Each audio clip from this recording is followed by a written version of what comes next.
ಆಣೆ ಪ್ರಮಾಣವನ್ನು ಮಂಜುನಾಥನ ಮೇಲೆ ಮಾಡುವಂತಹ ಜನರು ನಾವೆಲ್ಲ ಇರಬೇಕಾದಾಗ ನ್ಯಾಯ ಕಾರಣದಿಂದ 200 ಕೋಟಿಯ ವ್ಯವಹಾರ ನಡೆದಿದೆ ಅಂತ ಹೇಳಿದರೆ ನ್ಯಾಯ ಪ್ರಮಾಣವನ್ನು ಮುನ್ನಡೆಸಲಿ.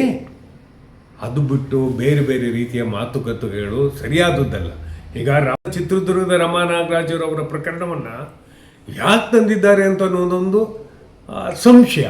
ಯಾಕೆ ಅಂತ ಹೇಳಿದರೆ ಅವರು ಇದರಲ್ಲಿ ಭಾಗಿಯಾಗಿದ್ದಾರೆ ಅಂತ ಅನ್ನುವಂಥದ್ದು, ಮತ್ತು ಯಾರೆಲ್ಲ ಹೋರಾಟಗಾರರಿದ್ದಾರೆ ಸ್ಪಷ್ಟವಾಗಿ ಅವ್ರ ಮೇಲೆಲ್ಲ ಗೂಬೆ ಕುಂಡಿಸ್ಲಿಕ್ಕೆ ಪ್ರಯತ್ನ ಪಡುವಂಥದ್ದು, ಈ ಗೂಬೆಗಳ ಹಾರಾಟವನ್ನು ನಾವು ಕಂಡಿದ್ದೇವೆ.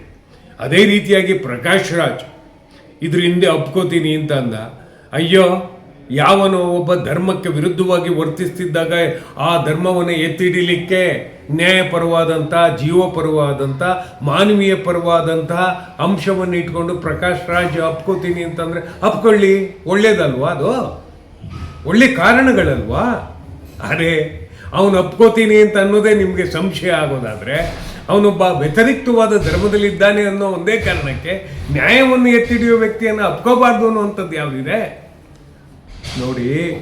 ಮೆಡಿಕಲ್ ಕಾಲೇಜಲ್ಲಿಯೂ ಕೂಡ ಪ್ರಕರಣ ಒಂದು ಆಗಿದೆ, ಅದನ್ನೂ ಕೂಡ ಮುಚ್ಚಿಡ್ತಿದ್ದಾರೆ. ಅದನ್ನೂ ಕೂಡ ದೀರ್ಘವಾಗಿ ನಾನು ಮಾಡದಿಂದ ತೆಗೆಯೋನಿದ್ದೇನೆ ಸದ್ಯದಲ್ಲೇ. ಆದರೆ ಇದು ಸಮರ್ಪಕವಾಗಿ ಒಳ್ಳೆಯ ಲಕ್ಷಣಗಳಲ್ಲ. ತನಿಖೆಯನ್ನು ಎದುರಿಸಬೇಕು.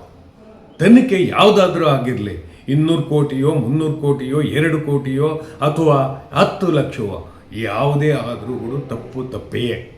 ಆದರೆ ಇಲ್ಲಿ ಬಳಕೆ ಆಗುತ್ತಿರುವ ವ್ಯಕ್ತಿಯ ಬಗ್ಗೆ ಕನಿಕರ ಸೃಷ್ಟಿ ಆಗುತ್ತೆ. ಇವನಿಗೆ ಜ್ಞಾನ ಇದ್ದು ಬಳಕೆ ಆಗ್ತಿದ್ದಾನೋ, ಜ್ಞಾನ ಇಲ್ಲದೆ ಬಳಕೆ ಆಗ್ತಿದ್ದಾನೋ ಇವರು ಕುಟುಂಬ, ಮತ್ತು ಜೈಲಿಗೆ ಹೋಗಿದ್ದ ಕಾರಣಕ್ಕೆ ಆತಂಕಗೊಂಡಿದೆಯೋ ಏನೋ ಅಂತ ಅನ್ನಿಸ್ತದೆ. ಇಲ್ಲಿ ನಾವು ಮೃದು ಧೋರಣೆಯಿಂದ, ಮಮಕಾರದ ಧೋರಣೆಯಿಂದ, ವಿಚಾರ ಧೋರಣೆಯಿಂದ ನೋಡಬೇಕಾಗಿದೆ.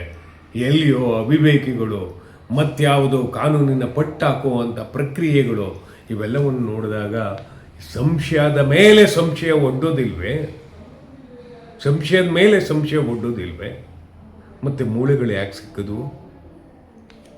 ಮೂಳೆಗಳು ಯಾಕೆ ಸಿಕ್ಕಿದ್ವು? ಯಾರ ಮೇಲೆ ತನಿಖೆ ಆಗ್ತಿದೆ? ಆ ಮೂಳೆಗಳು ಒಳಬರಲಿಕ್ಕೆ ಕಾರಣ ಆದಂಥ ಫಾರೆಸ್ಟ್ ಆಫೀಸರ್ ಮೇಲೆ ತನಿಖೆ ಆಗಿದೆಯಾ? ಮತ್ತು ಅಲ್ಲಿಯ ರೆವಿನ್ಯೂ ದಾಖಲೆಗಳೇನು ಹೇಳ್ತಾ ಇವೆ? ಇವೆಲ್ಲ ಬಿಟ್ಟಾಕಿ ಸರ್. ಹೋರಾಟಗಾರರು ಸ್ಪಷ್ಟವಾಗಿ ಈ ಭೂಮಿ ಬಗ್ಗೆ ಆಗಲಿ, ಹಣದ ಬಗ್ಗೆ ಆಗಲಿ, ಮತ್ತೊಂದ್ರ ಬಗ್ಗೆ ಆಗಲಿ ನಾವು ಕೇಳ್ತಾ ಇಲ್ಲ.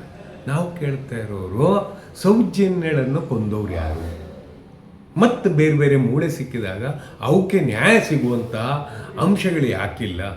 ಯಾಕೆ ಅದ್ರ ಬಗ್ಗೆ ಹೋರಾಟ ಮಾಡ್ತಾ ಇಲ್ಲ? ಮತ್ತು ಎಲ್ಲಕ್ಕಿಂತ ಸ್ಪಷ್ಟವಾಗಿ ಮತ್ತೆ ಮತ್ತೆ ಮತ್ತೆ ಮಗದೊಮ್ಮೆ ನಾವು ಕೇಳೋದು ಸೌಜನ್ಯಗಳನ್ನು ಕೊಂದವ್ರು ಯಾರು, ಕೊಂದವರಿಗೆ ಶಿಕ್ಷೆ ಬೇಕು. ಅದನ್ನೇ ಸರ್ವೋಚ್ಚ ನ್ಯಾಯಾಲಯವು ಕೂಡ ಅದರ CCTV ಫುಟೇಜನ್ನು ತೆಗೆದಿಡಬೇಕಾಗದ್ದಂಥ ಅಂಶವನ್ನು ಮುಚ್ಚಿಟ್ಟವ್ರು ಯಾರು? CCTVಯನ್ನು ಮುಚ್ಚಿಟ್ಟವ್ರು ಯಾರು ಬುದ್ಧಿ? ಈ ಅಂಶವನ್ನು ನಾವು ಆಲೋಚನೆಯುಕ್ತವಾಗಿ ನೋಡಬೇಕು. ಯಾರೇ ಮಾತಾಡಲಿ, ಮತ್ತಾರೇ ಮಾತಾಡಲಿ, ಮತ್ತೇನೇ ವಿಚಾರದಲ್ಲಿ ಮಾತಾಡಲಿ, ಅದು ಬೇರೆ ವಿಚಾರ. ಇಲ್ಲಿ ನಲಗಿದಂಥವರನ್ನು ನಾವು ಪುನರಾಲೋಚನವಾಗಿ ನೋಡಬೇಕಾಗಿದೆ.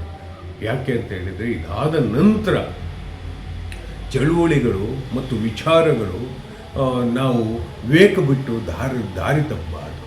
ಮತ್ತು ಇದು ನ್ಯಾಯಾಲಯಗಳು ಗಮನಿಸೋದಿಲ್ಲ ಅನ್ನುವಂಥ ಅಂಶಕ್ಕೆ ಹೋಗುವಂಥ ಪ್ರಕ್ರಿಯೆ ಇದೆಯಲ್ಲ, ಅದು ಅಸಹ್ಯಕರವಾದಂಥ ವಿಚಾರ ಸರ್.